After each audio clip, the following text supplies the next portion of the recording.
it's all about discuss any new technologies that can aid in the compliance to marine environment.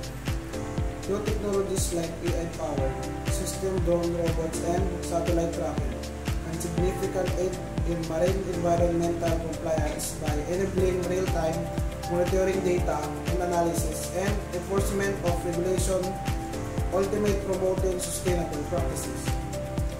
Here at more details, look at how these technologies can contribute. First, monitoring and surveillance. Drone and unmanned areas vehicles. Drone equipped with cameras and sensors can monitor water quality, identify pollution source, and track marine wildlife movement, providing real-time data for environmental agencies. Second, satellite tracking. Satellite technology can fishing vessels monitor illegal fishing activities and detect oil spills or other pollution identified across vast ocean areas. Third, underwater robots and autonomous underwater vehicles. These vehicles can explore and collect data from deep sea environments, aiding to research and monitoring of marine ecosystem. Fourth, AI-powered system.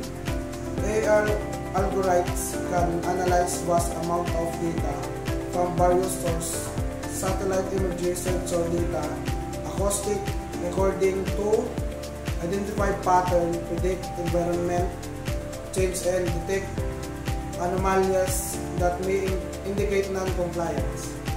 Fifth, enforcement and compliance. Vessel tracking system or GPS and satellite-based tracking system can monitor the movement of ships of fishing vessels, ensuring compliance with fishing quotas, restricted zones, and other regulations. 6. Catch monitoring system.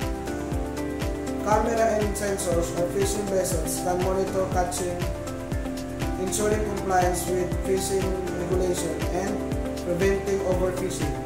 7. AI-powered surveillance.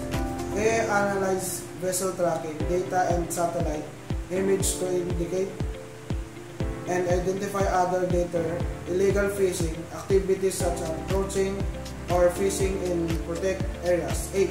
Ocean cleanup and restoration. AI-powered waste detector and algorithms can analyze satellite imagery and drone footage and identify and quantify plastic waste and other debris in the ocean facilities.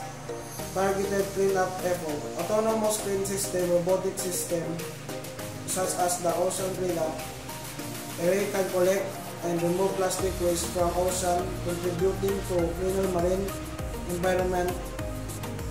Deep sea restoration.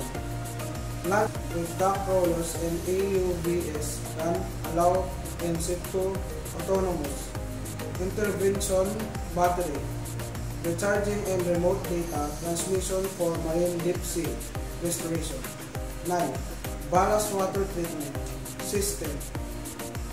BWTC employ various technologies to prevent the spread of invasive aquatic species, including filtration and chemical disinfection, ultraviolet UV treatment, biosinidation, and thermal or ultrasonic treatment.